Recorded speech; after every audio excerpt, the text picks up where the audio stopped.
कुड़िए नी मेरे दिल এই কি রে টেপি, তুই কি স্নান টান করা একদম ছেড়ে দিয়েছিস? শীত পড়লো কি পড়লো না, তোর তো স্নান করা একদম ডগে উঠে গেল। ধুর, তুমি যাও তো।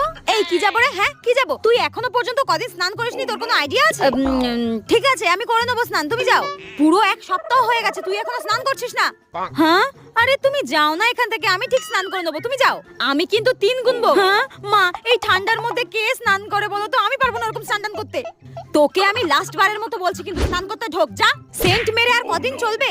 আচ্ছা মা, আমি যখন তোমার পেটে ছিলাম তখন তো 9 মাস পর্যন্ত স্নান করিনি, আর এখন 1 সপ্তাহ স্নান না করলে কি এমন মহাভারত অশুদ্ধ হয়ে যাবে? এটা কি মেয়ে ভগবান, তুই গেলি এখান থেকে নাকি জুতো নিয়ে আসবো আমি? মা, এই ঠান্ডার মধ্যে কে স্নান করে? আমি পারবো না, আমি তো স্নান করতে গেলেই জমে বরফ হয়ে যায় পুরো। আমি স্নান করবো না, আমি স্নান করবো না, ঠান্ডাটা কমুক তারপর স্নান করবো আমি। এই তুই গেলি এখান থেকে, গেলি এখান থেকে তুই? যাচ্ছে তো। ধ্যাৎ, কি আজব মেয়ে রে বাবা, কি সব যুক্তি দেয়, আমার মাথার ওপর দিয়ে যায়, কি ফালতু মেয়ে রে বাবা। হাট।